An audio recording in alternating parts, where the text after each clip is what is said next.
Hello guys, welcome to Nahida's food zone. আসসালামু আলাইকুম। আজ আমি আরেকটি নতুন রেসিপি নিয়ে উপস্থিত হয়েছি। রেসিপিটির নাম হলো লাচ্ছা সেমাইয়ের মিষ্টি।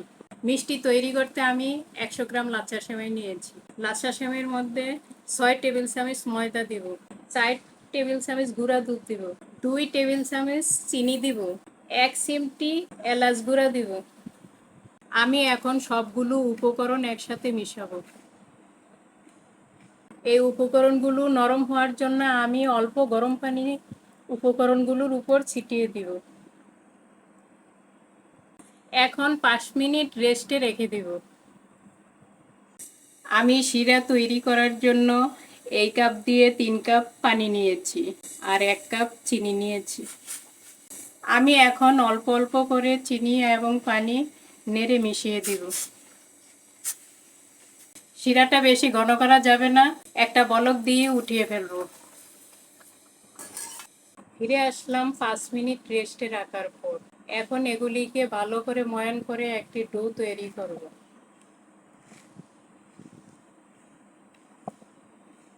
প্রয়োজন হলে অল্প অল্প করে পানি দিব।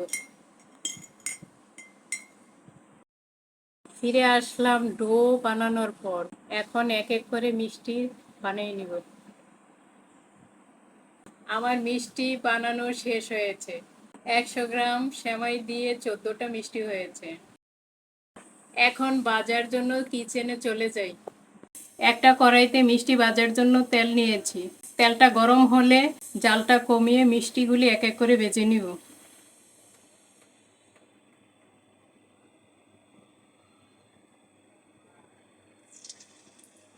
ফিরে আসছি মিষ্টিগুলি ভাজা হওয়ার পর। মিষ্টি ভাজতে ভাজতে হালকা বাদামি হয়ে গিয়েছে। এখন এক এক করে মিষ্টিগুলি তুলে ফেলব।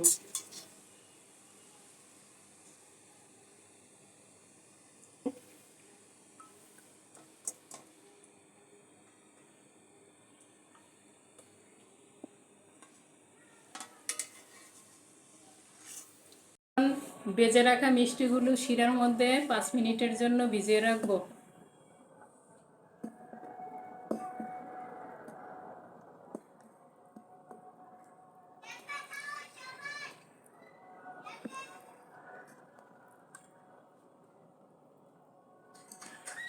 মিষ্টিগুলো শিরার মধ্যে ভিজিয়ে রাখার ফলে মিষ্টিগুলো নরম হবে এবং খেতেও খুব স্বাদ হবে। আমার রেসিপিটা যদি পছন্দ হয়ে থাকে তবে লাইক এবং সাবস্ক্রাইব করবেন।